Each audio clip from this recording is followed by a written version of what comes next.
My name is Matt Moore, and I'm the senior NBA writer for the Action Network, and this is your guide to the NBA's in-season tournament.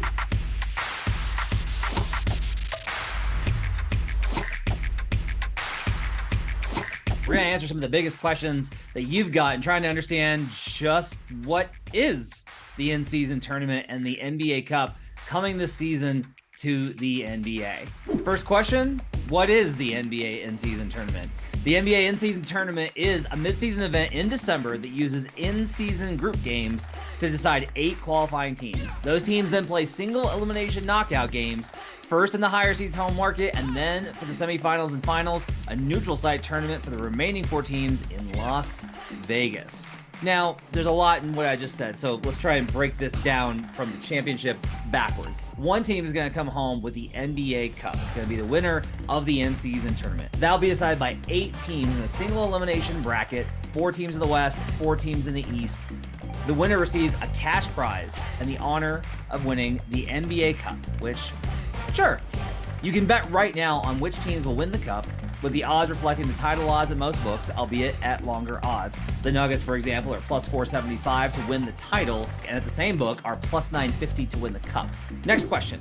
How are the 8 teams decided? Well, every team in the league is going to play in quote-unquote group games on Tuesdays and Fridays in November. So these games, presumably, will have a little bit more motivation for the teams in those nights. You'll be able to turn on the TV and see teams playing with at least something on the line. They'll play 4 games total versus their group game opponents, with 2 at home and 2 away. Notably, you should probably wait to see what the NBA schedule looks like before betting group winners, as you'll be able to see which opponents these teams get at home and which 2 they're going to get on the road.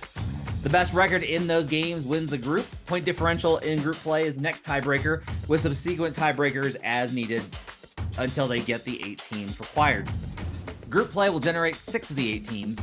The other 2 will be wild cards based on the second best teams based off of the tiebreakers that the NBA has decided. Third question, are all the games in Las Vegas? No. The first round of the tournament will be held in the markets of the higher seeds, so the best team among the 4 West teams will face the wildcard opponents at home. These games, notably, count as regular season games, as do all of the group play games. These games are not outside the context of the regular season. They count double until you get to the semifinals. This should be fun when a tournament game winds up being the reason that a team, misses a top 6 playoff spot or doesn't get home court. That should make for a fun conversation. The semifinals and finals, however, will be played in Las Vegas starting on December 4th and finishing with a championship game on December 9th. 2 teams will play ultimately 83 games next season. They will be the first teams to play 83 games in one season, but just the 2 teams that make the championship game.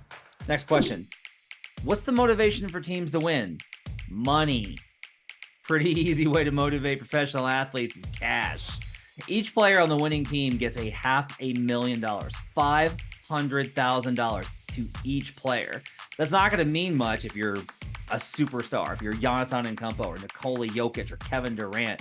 But for the guys that are mid-tier, for the middle class and lower class guys on the roster, it's going to mean quite a bit. And still, $500,000 is $500,000. This, combined with the fact that these teams are made up of the most competitive humans on the planet, that's what makes the NBA hope that they'll be motivated to participate in this tournament. But don't be surprised if some teams strategically shift their approach.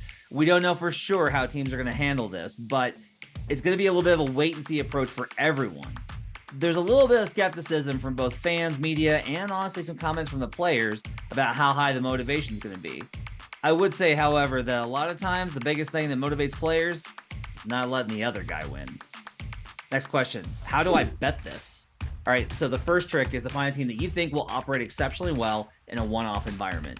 Teams with a high 3-point variance and teams without championship contention expectations are most likely to both have the motivation and be able to make a run because they won't need to conserve energy for the playoffs and variance can play in their favor. It's entirely possible that a team like the Washington Wizards or the Sacramento Kings are able to get hot and make a run through the tournament, and certainly winning one of those things is more likely for them than competing for a championship next season. Sorry, Kings fans.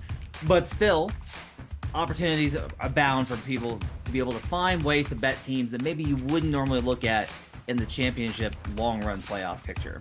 From there, you can also bet group winners after the schedule comes out based on how you analyze their ability to match up with the teams in their groups. You can find those groups on actionnetwork.com. We'll also have the chance to bet on an MVP of the tournament to get even more on the bet slip. That's it. That's the NBA in-season tournament. We'll have more on how to bet this throughout November on actionnetwork.com and the Action Network app.